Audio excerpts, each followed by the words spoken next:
உண்மையாக அசராத பாட்டியவே பயமுறுத்திட்டாங்களே அப்படின்னு தோணுதில்ல. இந்த சீரியலில் வந்து கண்மணி வந்து அன்போட ரொமான்ஸ் தான் அதிகமாக இருந்துகிட்டு இருந்துச்சு. இப்போ வந்து கார்த்திகோடைய ரொமான்ஸ் வந்து அதிகமாக ஆக்கிட்டாங்க. கார்த்திக் வந்து கண்ணாமூச்சி விளாட்றாரு சின்ன பிள்ளை மாதிரி. அப்போ வந்து ஒளிஞ்சு மறைஞ்சு விளாடும் போது அவரோட ஒய்ஃபையே பயமுறுத்திடுறாரு. அவங்க வந்து காஞ்சனா படத்தில் வர மாதிரி கார்த்தியோட இடுப்பில் உட்காந்துக்கிறாங்க.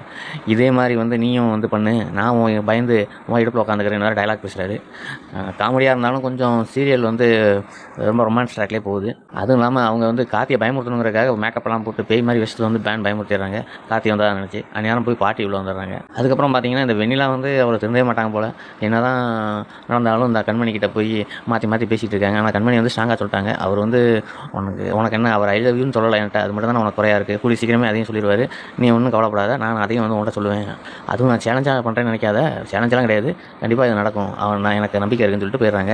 ஆனால் இந்த கண்மணிக்கு என்ன சொன்னாலும் புரியலையேன்னு சொல்லி வெண்ணிலா வருத்தப்பட்டு போகிறாங்க. ஆஃபீஸ் போனால் அங்கே ஒரு கான்ஃபரன்ஸ் நடக்குது. அங்கே வந்து அன்பு வந்து எல்லா ஸ்டாஃப்டையும் வந்து கராராக பேசிகிட்டு இருக்காரு.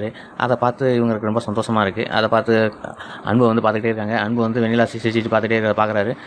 பார்த்துட்டு இவ வேற அப்படின்னு சொல்லி அவர் கடுப்பில் அங்கே திரும்பிக்கிறாரு. ஆனால் வந்து இந்த வெண்ணிலா வந்து என்ன நினைக்கிறாங்க, நம்மளை பார்க்க முடியல, நம்ம கண்ணோட கண் வச்சு பார்க்க முடியலன்னு சொல்லி நினச்சிக்கிட்டு தான் அன்பு வந்து இருக்கிறாரு, இவர் கஷ்டப்படுறாரு. மறுபடியும் அந்த பழைய டைலாக்கே கொண்டு வராங்க.